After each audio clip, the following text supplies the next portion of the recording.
Welcome to the How of Business with your host, Henry Lopez, the podcast that helps you start, run, and grow your small business. And now, here is your host. Welcome to the How of Business. This is Henry Lopez, and my guest today is LLance Kesner. Lance, welcome to the show. Hi, Henry. It's nice to be here. Well, looking forward to this. On this episode, I'm joined by LLance Kesner. He's a former tech executive who turned his love for home cooking into Millie's Sipping Broth. We'll explain what that is. But it's a specialty food brand that's transforming the way people are enjoying flavorful, health-conscious beverages. Lance shares his journey. He's going to share his journey from the corporate leadership career to entrepreneurship, the challenges and triumphs of building a business with his wife, Lori, and their exciting milestone of bringing their award-winning broth brand blends to Walmart shelves nationwide, which is a huge next scaling step. You can find all of the How a Business resources, including the show notes page for this episode. We're going to have a promo code there if you're interested in looking at the product and buying this product, the Millie's Sipping Broth product. Be sure to go to the show notes page for this episode for a promo code. And you can find that along as with my coaching programs and all of those resources at thehowofbusiness.com. I also invite you to please consider supporting this podcast on Patreon. And wherever you're listening, please subscribe so you don't miss any future episodes. Let me tell you a little bit more about Lance. LLance Kezner, as I said, is a former tech executive who transformed his passion in home cooking into a thriving specialty food business alongside with his wife, Lori. They've crafted, again, Millie's Sipping Broth, which is a unique line of flavorful, health-conscious broth blends in a tea bag, so in a tea bag form. And they've earned them 3 international recognized awards for excellence in specialty food. And most recently, as I mentioned, we're going to explore how they have been selected by Walmart, what's called the Golden Ticket opportunity to now have it on Walmart shelves. So that's really exciting. He's going to share that journey and some of the challenges getting there. He and his wife live in the Seattle, Washington area. So once again, LLance Kezner, welcome to the show. Hi, Henry. Great to be here. Absolutely. Let's just start, briefly the journey you have, as I was researching it, at least based on what I saw on LinkedIn, a varied experience. This was not your first business venture, but let's start from the beginning. What did you end up doing career-wise out of university? Well, I always had an interest in international, business, international relations.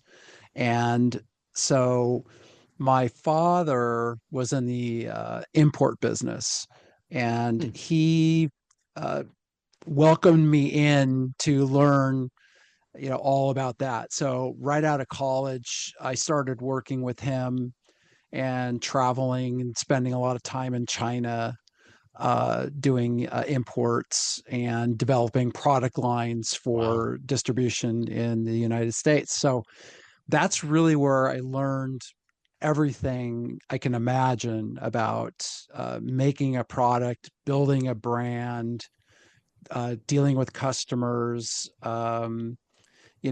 good customers, bad customers, getting customers. So that's really where I got my feet wet. Yeah, tremendous experience. What a great opportunity that was to learn. Yeah. Yes, absolutely. It was right after China opened up after the Tiananmen Square. Wow. So things were very, very new. Yeah, Wild West, if you will. It really was the Wild West. Very exciting. Yeah. You obviously you were in an entrepreneurial family. Those influences were there, although you studied, I think it was political science, as you alluded to. Yes. Did you want to go into business, or was this just an opportunity that was there? Tell me about that. I think that, growing up in a family business where my parents were in charge of their own destiny, was predestined for me. Mm-hmm. I grew up very much with my father's attitude of, the only way you're going to make it is if you do it yourself, kind of thing. Now, having said that, I did work for other, companies, and learned what I could, and kind of realized what he had told me was true. But yeah, I think it was just kind of in the cards all along. Right. And so one of the things that can happen that I'm always interested in is when children of business owners sometimes only hear at the dinner table the problems, the headaches, and they end up thinking, I want none of that. Did you get that impression? Oh, business is hard and it's painful, and all I hear is lawsuits and problems, and or did your parents, or did you see, like you said, both sides of it? Well, as I got older, I realized what the problems meant. And, uh, you know, my father, we actually went through a bankruptcy, um, where we lost our house Wow, and everything like that. So I faced it, impactful. you know, oh, yeah. I mean, and I was older when that happened. Not that it was easy, but so I got to see the good and the bad firsthand. I got to live it. And yeah, there are certain things that I avoid that kind of sent him down that path. But there are things that I learned where, I didn't have, you're, you don't have to create problems for yourself.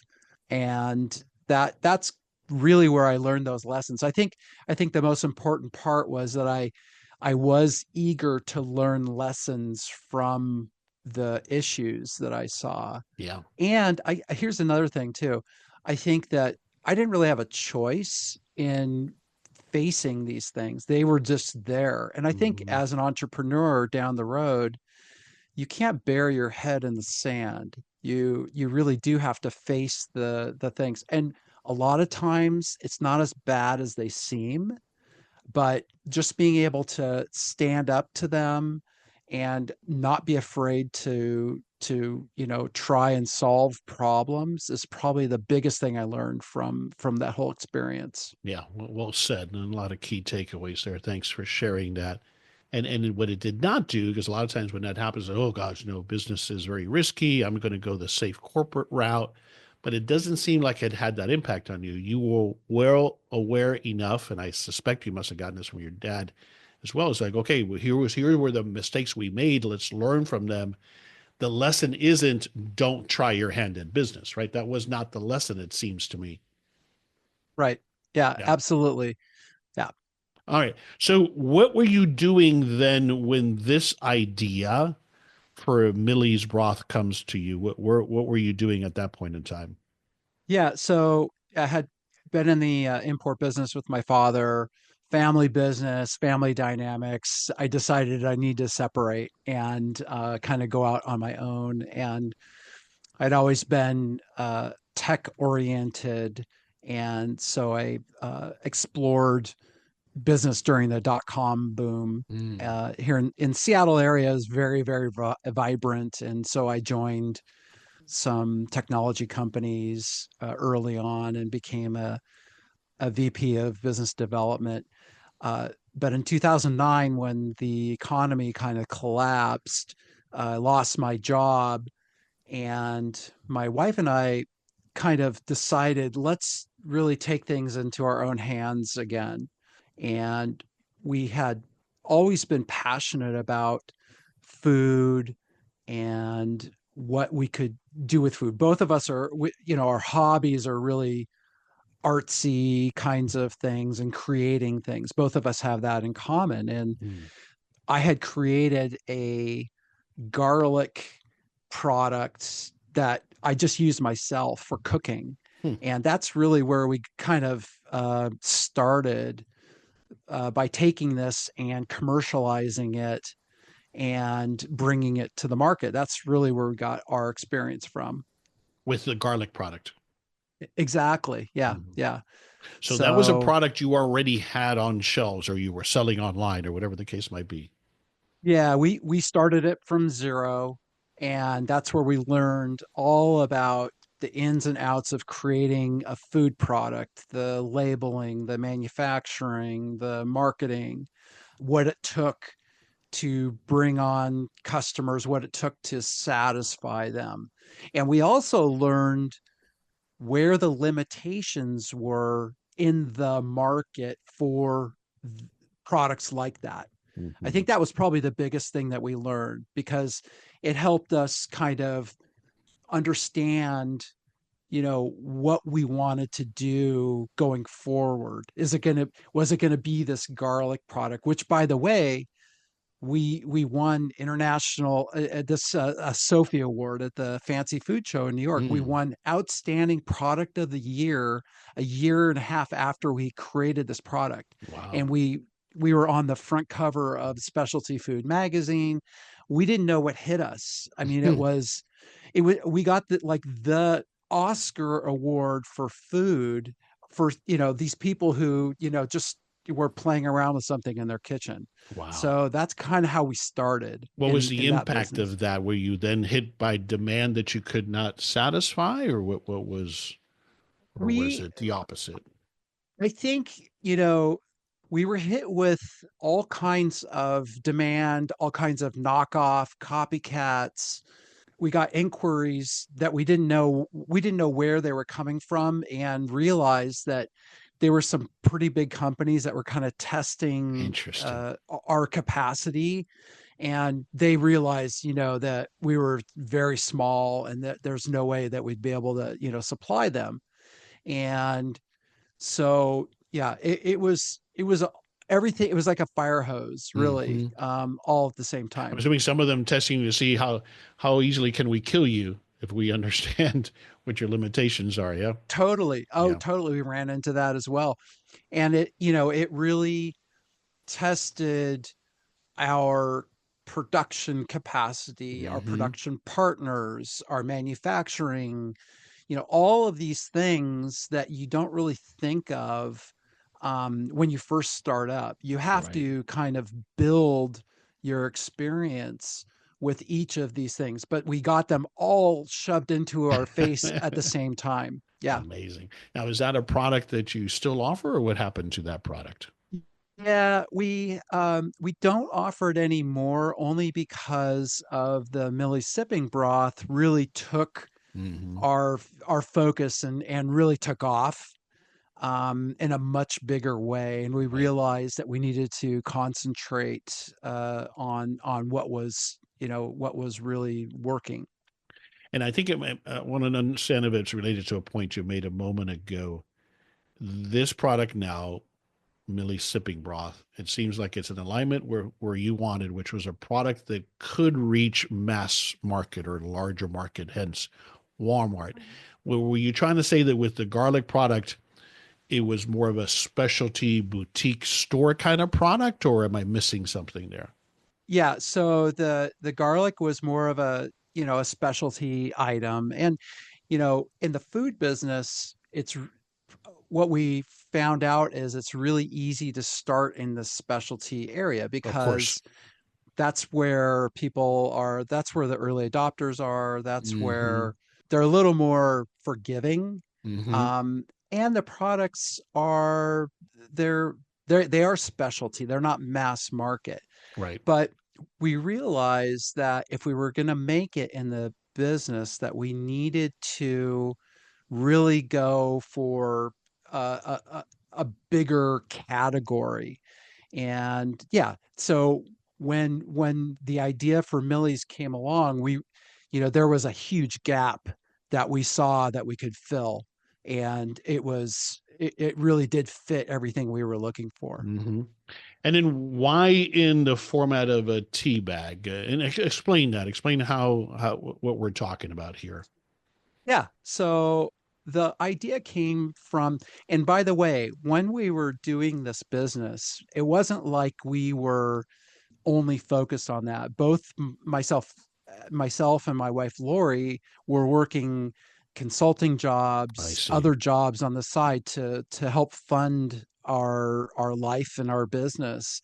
And so Lori was still teaching as a teacher, and So she used to take a Mm. bouillon cube with her to school to have in between classes in the afternoon Mm. because she wanted something savory and hot to drink. And I said, let me make something that's a little healthier for you. Like a lot less salt, Um, probably. a lot less salt, a lot less artificial ingredients. Mm. I put together kind of a dry mix of stuff, and she said she saw that in the cup it was like all over the place. She said, "Why don't you put that in a tea bag so I Mm. can just steep it Brilliant. like tea and then drink the broth?" So I literally in our kitchen, Lori and I, we were taking apart Lipton tea bags, emptying out the green tea, putting in this mixture, and then stapling it back together. We made about 10 or 12 of them. She took them to school and put them in the teacher's break room, and everyone went crazy over them. And we looked at each other and thought, oh, okay, I think we have something here. Yeah. Yeah. It's a brilliant example of how you began here by a need you had, a desire you had, a product you were using and developing it that way initially, if I'm getting it right. You know, Yep. I'm always curious since you're on the point of that feedback. Often what I see happens is our friends and coworkers tell us how wonderful this is, so therefore the world must love it too, right? But there's a big gap there, as you know, much better than I. But where I'm going with this is how did you then test it more broadly, or did you take that as enough to tell you there's a market for that?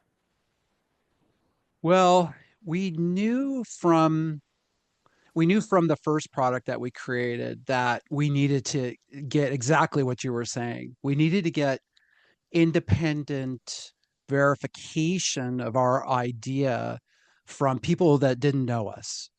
And so we were fans of create a product and see if you can sell it. Mm-hmm. We want to move away from getting people to taste it and all that kind of stuff. We want to go right to the people that it would impact the most, which are retailers who thought they could sell it.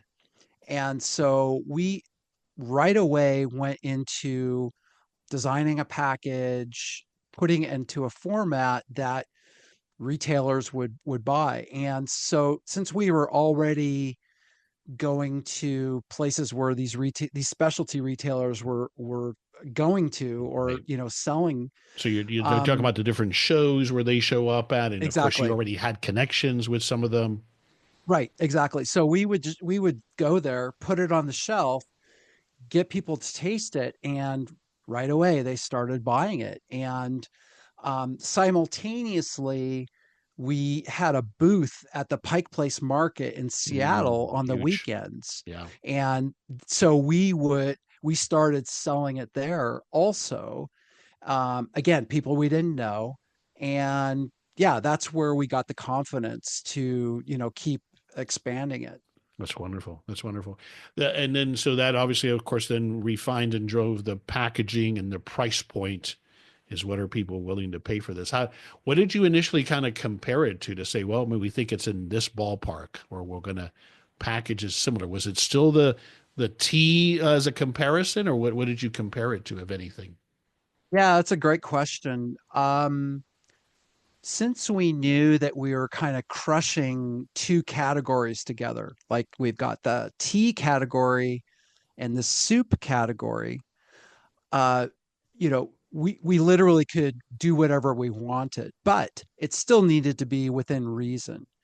So we kind of took a price point that was okay in the specialty food arena as kind of our price point. We didn't really think about it as a tea necessarily, but anything under 12.95 was pretty good in the specialty market since we knew that. And so Mm-hmm. that's kind of where we started, was 12.95 at that. for a package of multiple or one? Yeah, for Okay. 12 12 servings, for 12 12, serving. 12.95 for 12. Hmm. Got it. Yeah. Excellent. Hmm. Interesting. Brilliant. Brilliant. So where did the name Millie come from? Millie was the name of my wife's mother. And the reason why we named Millie's is because she used to bring people together around food Friday nights to kind of, you know, get everyone together, talk about their weeks, share their stories. And it was a way for her to connect with everybody. And so we wanted to, you know, to do that. And then also, there was a funny story about how Millie used to make broth, and we Hmm. found out that the broth really came from a can of Swanson's, and so you know, it was a very funny way that you know, we kind of connected with her, and we really wanted to honor her because she Yeah. was you know, a very big impact in our lives. Yeah. What a beautiful tribute. And there's that connecting story, which makes it even better. I'm assuming then, is that one of the threads that influences the branding of the product, meaning using this as an opportunity to sit and converse like one would over a cup of tea? Absolutely. You know, one of the one of the things that we kind of, and we, you know, we backed ourselves into this idea. It's not that we started off with this idea, but what we realized is that, you know, people need more tools to help them deal with stress and anxiety now, Mm, now more than ever. sure. And food is a direct correlation to comfort. And so that's why we call Millie's comfort food in a broth. And it really helps you, you know, helps you be satisfied. It helps you to stop and take a minute to make a cup of this for yourself, just like your mom or your grandma or anyone significant in your life would do to take care of you. And Hmm. we realized that that's what people were doing with our product. It's something we kind of, we didn't signal to people to do it. We just, you know, that was just part of how we created it, but it Hmm. was happening. And, you know, that definitely entered into our messaging and to our, you know, the way that we wanted to communicate what, you know, how you use the product. Yeah, no, that's wonderful. I can see that all coming together. And even, of course, the process of making it, it's not just something you're throwing into the microwave. There's a process there that all adds to that, the value of it for us emotionally, if you will. Absolutely. This is Henry Lopez with a brief break from this episode to tell you about our sponsor and friends at Federated Computer, who are changing the way businesses buy software. We all need software to run our business, but the best business software doesn't have to cost thousands of dollars each month. The typical Federated Computer customer saves 75% or more on their software bill and gets great software, top-notch customer service and support, and a software solution that is uniquely installed for your business without any surveillance or breaches of privacy. For example, if you use Google for email, Salesforce for CRM, Slack for team chat, ListMonkey for customer communications, and Airtable for data management, with a team of 10, you could save $9,000 per year on software costs by switching to Federated Computer. And another great benefit is that the cost of Federated Computer doesn't grow as your team grows. You can use your Federated Computer savings to grow your business rather than feed the Silicon Valley software companies. The Federated Computer team invented computing in the cloud and have the patents to prove it. Now they're taking a hammer to the ridiculously high prices of business software and have many satisfied customers to prove they deliver. Federated Computer has a special offer for the How a Business listeners. Enjoy 30% off on their already low prices when you use the coupon code BUSINESS. Learn more about Federated Computer and take advantage of this special offer to reduce your software expenses at federated.computer. You can also find the link and the coupon code on the show notes page for this episode at thehowabusiness.com. All right, so from the time you come up with this initial idea, you're testing it and you're making it with your own tea bags to it's on some retailer's shelf. What time frame are we talking about, more or less, there? Uh, Probably a three month Wow, process. very short. Again, this is because of your experience, because that seems like a really fast period of time, no? Well, we did that with the garlic too. Interesting. I didn't waste any time. And one of the biggest pieces of advice that I got when we first started in the food business was don't make it yourself. Do everything you possibly can to not make it yourself because you will get bogged down in all kinds of Mm, needless details. You've got to find someone else to make it for you. I So see. we had that That, yeah, knowledge that really mentality helped and us out. approach, because the time needs to be spent getting the word out, selling it, getting placed, all of those kind of things. Yeah. Exactly, which is a completely different discipline. Right. And especially with food, it needs to be manufactured in a safe environment. It needs to be manufactured according to FDA regulations and everything like that. And the co-packers who do that are specialists in that. So we moved very quickly. The garlic one was the same, and we did it very quickly. And you know, uh, I had this attitude like, let's see if we can get this to fail as quickly as possible. Mm, If no one's going to buy it, let's move you on. want to know. Yeah. Right. Brilliant. Now, here a little bit more challenging in finding that co-packer because we're not talking about a basic product here. The packaging, the tea bag component of it is unique. So, did you have a challenge finding someone that would do it? Oh yeah. We it took probably 6 years to kindly, find the right partner. Wow. We went through about four different partners. A lot of it was we were growing and then we would reach the Hmm. limits of their capabilities. But then technology would change. We would have different requirements, but I think the bottom line was is that we would just reach the limits of certain capabilities, and we had to either we were if we wanted to grow, we had to figure something else out. Yeah. And right now, who you're doing it with, is it stateside? Is it overseas? Combination? No, we do everything is made in the USA, and that's why we were able to work with Walmart. Okay, that's one of the things that they look for. Hmm. Yeah. Okay, excellent. All right, you touched on the funding. It sounds like you self-funded this at least initially. Is that correct? Yes. Yep. Credit cards, uh, working two or three jobs. Yeah, everything. Is the business profitable now? Oh yeah, we Okay. are profitable. Yeah. And have you had to take in any other money as you made these leaps, as you've grown, especially now with Walmart, or is it still all bootstrapped?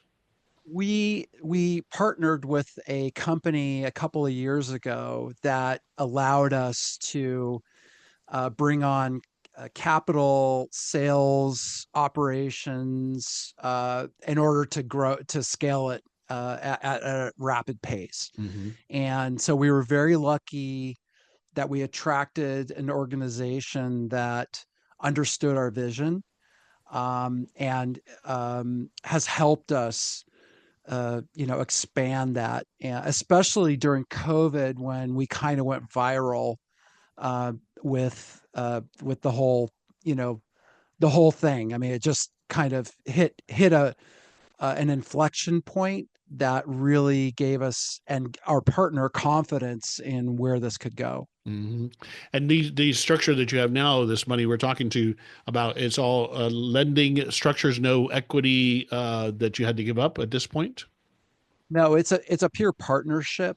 Hmm. So we're partners in the brand, Hmm. and it was a very good fit, Yeah, no, no and doubt. has been a very good fit for the past 5 years, That's really. fantastic. That's fantastic. All right, I want to go back to a tactical question since we're on it here.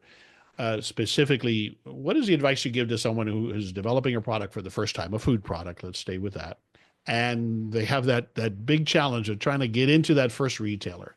The advice I've always been given and give is to try to start local, regional, locally owned. Is that the advice you offer, or what do you recommend to people to get started, to get on that first shelf? Um, I think the best thing to do is to find the place where people are looking for what you have. That's the first thing. And Like then for you, find in part, that was Pikes Peak Market. yeah, Pike Place Market.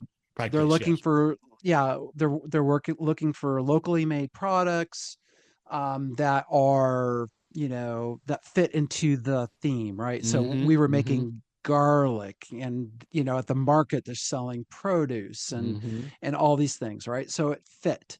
And that's the first place. Now, what's different about when we started versus now is the online capabilities and the online marketplaces did not exist like they do now.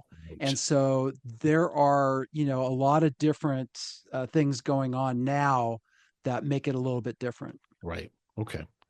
All right, let's talk about the Walmart opportunity because that's huge. That's what's new. That is the product on the shelf yet, or to be on the shelf at Walmart? No, it is on the shelf. We had to keep it secret for about a year. Um, and yeah, we are like I think it's been on the shelf now for 4 weeks And where do I find it? in the soup aisle, just So where down I would from find canned soups or yep, dehydrated soups, kind of packaged soups of any kind. exactly, just down from the Campbell soup takes up about half of the space, and then you keep going, and then you'll see ours at eye level. Wonderful. Millie's sipping broth. All right. So tell me about this exciting process. How does one even get invited to potentially, well, maybe explain that whole process at a high level and what it means to get awarded this opportunity. So Millie's was given the opportunity to meet with Walmart through what they call the open call. So every year, Walmart does an open call for domestically made products that could go into Walmart. That's, food, hard goods, soft goods, anything that Walmart can sell. And so they asked for a one paragraph introduction to the product. I sent that in, and 7,000 products were proposed to Walmart. And then they decided to meet with 800 out of that.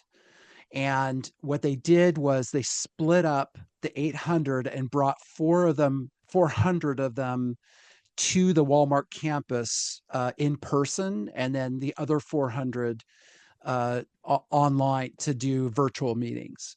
So we were invited to come on campus in person for meetings with the buyers. And that is that in part because you had a product that you have to taste, or Uh, does that not have anything to do with it? no, I don't know. Okay. I really don't know. It may have been that we kind of intrigued them because they asked for samples ahead of time. So Okay. Okay. yeah. So the Hmm. 400 that get invited to campus are kind of the top 400, if you will, perhaps. Yeah. Yeah. What other prerequisites were required for you to even apply? In other words, did you have to already have a product on the shelf somewhere? Oh yeah, they wanted to see that it existed in other retailers' stables, and we had some great reference accounts, and we showed them that. They also, obviously, we're looking at our social media to see what kind of engagement there was, and then the story we had about kind of going viral during COVID, we were discovered by Weight Watchers Mm, International and put on the front page of all their products websites, wow, huge. and marketed to 4.5 million Weight Watchers subscribers. And so they were buying our product from Weight Watchers during COVID, which was amazing. Yeah. Yeah. As you're describing this is classic, right? This is the overnight success that's taken 6+ years to build, right? Yep. There's a lot of work that you've done, a lot of successes that you've had to be able to get now on this stage. But going back to that conversation we were having earlier, was this your vision from early on to get it to this level of mass market, if you will, a Walmart level? Yeah, it was definitely our vision to get it to a national retailer, and you know, but being careful to make sure that there was enough demand for it. We didn't want to blow our chances by, getting it into wide distribution just to sit on the shelf and have no one buy it. Yeah. And Because that's one of the that's going worst to things that can happen to a product, right? right, right. Obviously. And it's an ongoing issue. It's not something that you kind of Mm, can sit back on your laurels. I sure, mean, sure. it's a challenge, you know. I always tell people it's easy to get it on the shelf. It's hard to get someone to go back and buy it over and over and Well over said. Well again. said. That's where components of merchandising come in, branding, all of those different components come into play. Then, yes. And branding is now fractured into, social proof. Mm-hmm. You've got, what are these people saying about this, or Mm-hmm. discovery? Even discovery Yeah. is critical. So, and that's all off shelf. It's all off shelf that's being driven. Right. Yeah. No, that makes a lot of sense. Okay. How much pressure, how much impact did they have on you having to adjust your pricing, retail pricing, that Um, is? yeah, we went in. So luckily, our partner had a lot of experience in working with their channel, and so we were very aggressive and met them in a way that I don't think they were expecting. Mm-hmm. We knew what to expect. We had luckily our manufacturing capabilities and our scaling capabilities were at a point where we knew that our costs were going to be in line with what Okay. they were expecting.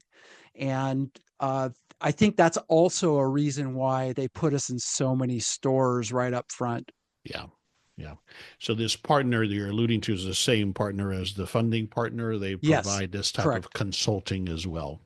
Yes. Yeah. Invaluable. I think that sounds like that's been for you in many regards. Incredible. Yeah. Yep. Yep. Now you'll continue to offer it online at Walmart and at other retailers, correct? Yeah. We're in about 2,500 stores right now.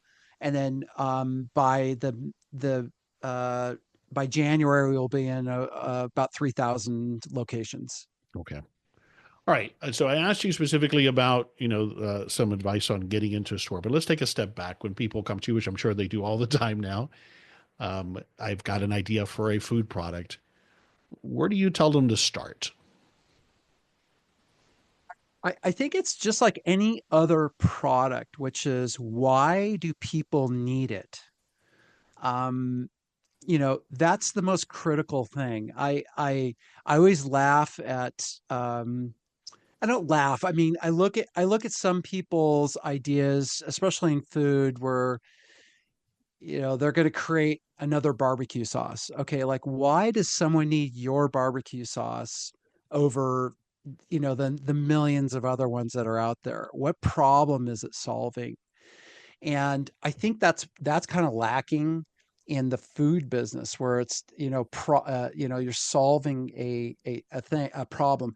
With us, with Millie sipping broth, the problem we're solving is there was no savory hot beverages available in the category. So Mm-hmm. if you needed something to drink that wasn't coffee, tea, hot cocoa, or cider, that was it. It was you could drink hot Yeah, water or and that's it. improvise like your wife was doing with the bouillon cube, right? Exactly. That's all what you had to. So Exactly. you reinvented or created a subsegment that didn't exist before. Exactly. And then what happened was people started using it for the exact same reason my wife was, which is to complement their wellness routines. So they were integrating it on a daily basis with a snack substitute, or adding protein and having a savory hot protein drink instead of a sweet protein drink, or using it to break a fast, all, or even if they were going through medical treatments, or they were, just ways in which they wanted to, kind of cut down on calories, cut down on carbs, in order to make their days, go better, and their wellness routines to be successful. Yeah, brilliant. And then I think the other thing that you knew you had to do is you had to quickly get beyond the people who are going to tell you how much they love it. And that's what the Pikes Market did for you, to validate it with an unknown audience that they would in fact pay for this. Absolutely. We were selling broth in the middle of summer. It was like 100 degrees outside, and they were coming and buying it, and taking it with them. All right, completely related, but off of the business topic, you had mentioned the family dynamics earlier on. You work with your spouse now. How do you make that work? Yeah, I mean, we spend a lot of time together, and during COVID, we spent even more time together. I think that, the fact that we both really have different kinds of talents is huge, and we both respect those boundaries.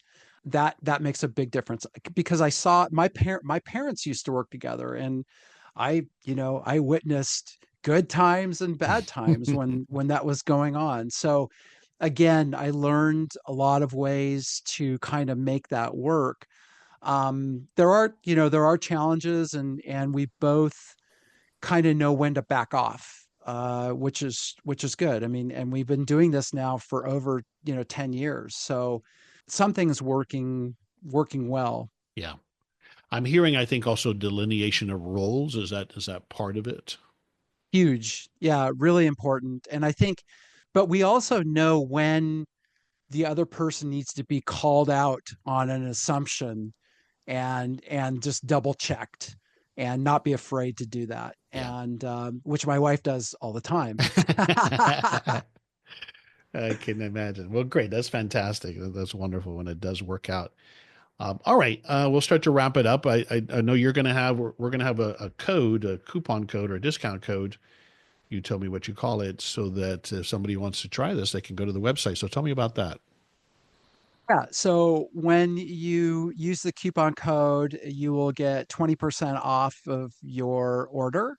And we love to get your feedback. We love to see your Millie's mug shot. A lot of people take pictures or Love that. videos, yeah, with our product and their favorite mug. So we'd love to see your mug shot on our social media and featured on our website. Wonderful. What is the website?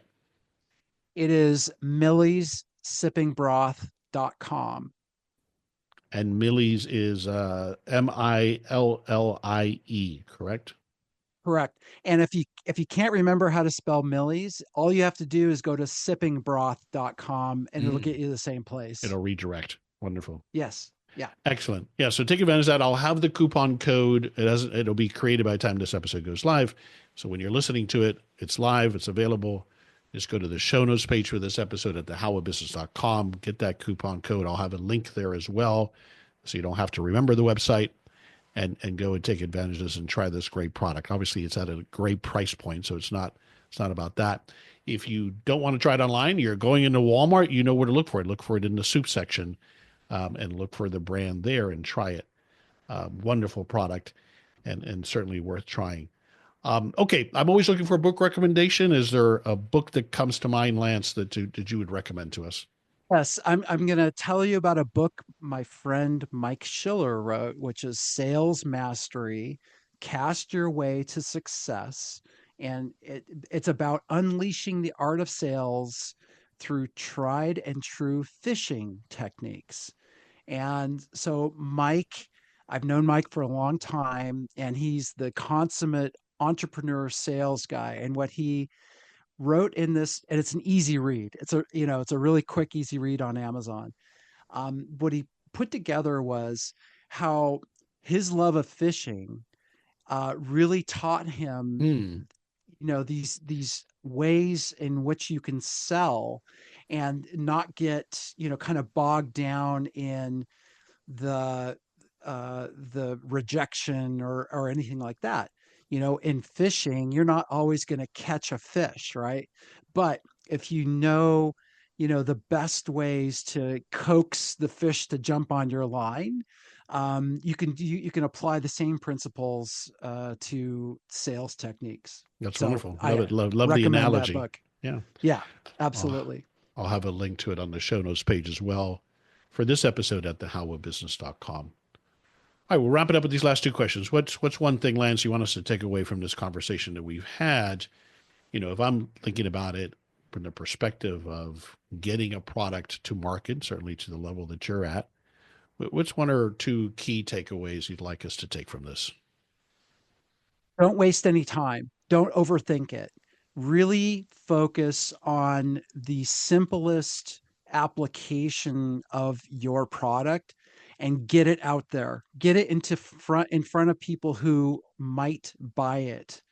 Don't waste any time, because I think if you overthink it, you'll start to run into the issues that prevent things from actually happening. And in this case, you will figure out what works, what doesn't work, and you'll be able to move forward, whatever that direction is. Love that. That's I refer to it as the MVP approach, right? And so this is another example of a type of business where it allows for that, as opposed to getting it quote unquote perfect before you launch. Only the market is going to tell you whether it's somebody wants, or if it's too Right. salty, or if it's too sweet, or it's too expensive, or whatever the case might be. You got to get it out there as quickly as possible, is what you're saying, I believe. Absolutely. Yeah. Yep. Yep. Right. Tell us the website again that you want us to go to learn more and to try the product. Go to sippingbroth.com. Excellent. Excellent conversation. Thanks so much, Lance, for being with me today, of being so transparent with your journey, the experiences that you've had. I appreciate you taking the time to be with me today. Thank you. It was great. Nice meeting you. And thank you for everyone for listening. Thanks, Lance. This is Henry Lopez, and thanks for joining us on this episode of The How of Business. My guest again today is LLance Kesner. I release new episodes every Monday morning, and you can find the show anywhere you listen to podcasts, including the How of Business YouTube channel and at my website, which, remember, that's where you'll get the coupon code for 20% off on one of these products of Millie's Sipping Broth. Just go to thehowofbusiness.com. Thanks again for listening. Thank you for listening to The How of Business. For more information about our coaching programs, online courses, show notes pages, links, and other resources, please visit thehowofbusiness.com.